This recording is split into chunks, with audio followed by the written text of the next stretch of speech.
Next topic. I'm not sure how long this one will be. Chat might get involved with it. We will see. My next topic is time management and how important it is, but also how difficult it is. So the reason I'm talking about this is because now, being out of work, time management has become very important because it's all on my shoulders on how I manage my time, and how effective it is. With being out of a job, obviously I have freedom to do whatever I want. It's a nice thing, but it's also like a curse in disguise. I know it's a blessing in disguise, but it's a good thing and it's a bad thing. It's a good thing because I have the freedom and ability to do what I would like to, and I don't have the restrictions of you need to rush to get something done. However, that's also a con. I have all this time on my hands to do whatever I want, and there's not necessary pressure to get something done. So for example, a video that needs to be edited, not that work where I was necessarily like, you need to get this done video wise, but other projects, yes. I don't have that cutoff, that hard cutoff. Whereas you would have, repercussions from work, repercussions from whatever it is, of deadlines, of how quality needs to be. So I think time management is an important thing, because if I want to maintain quality of something or maintain on track of a path, obviously you need to be in track of your time.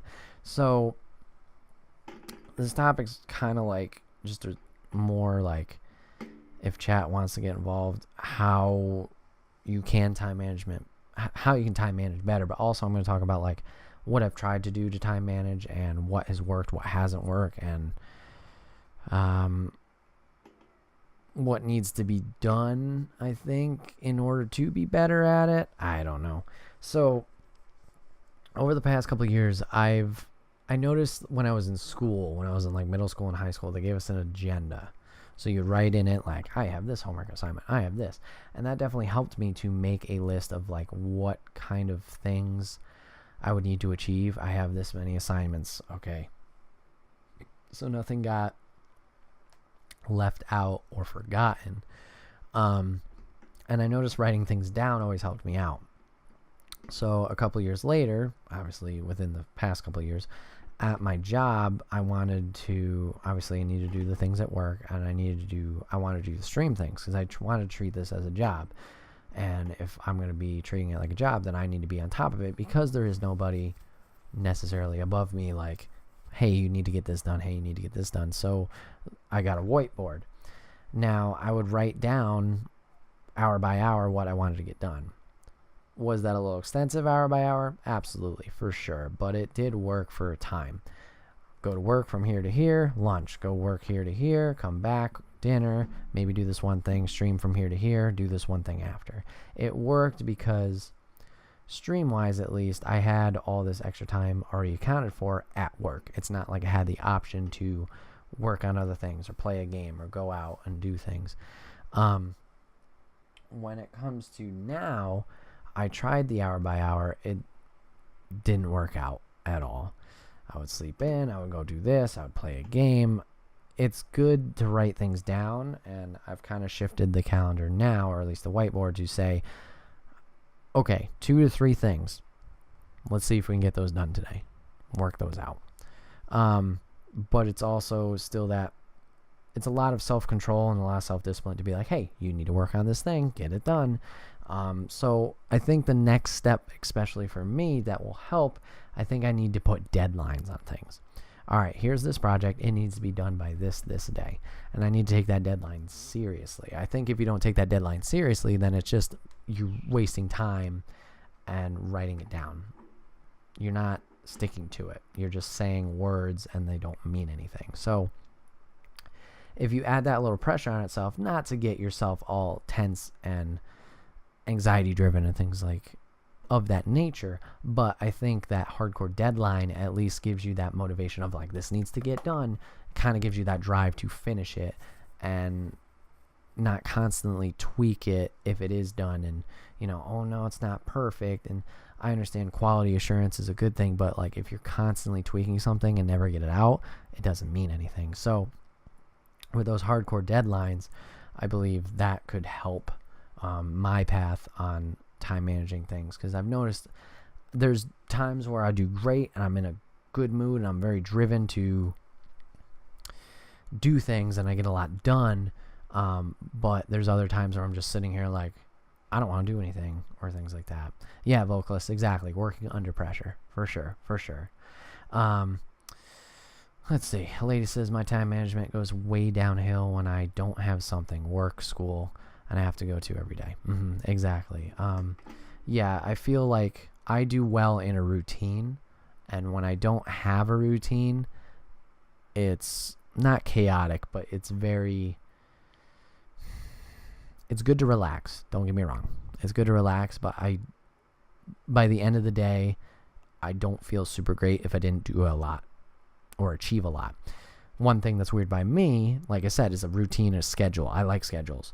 Even on vacation, I like schedules. It's not that I don't like laying around and doing nothing, because that is good. And you need to do that every once in a while, is relax, not have anything to worry about. But like going on a trip to a theme park. A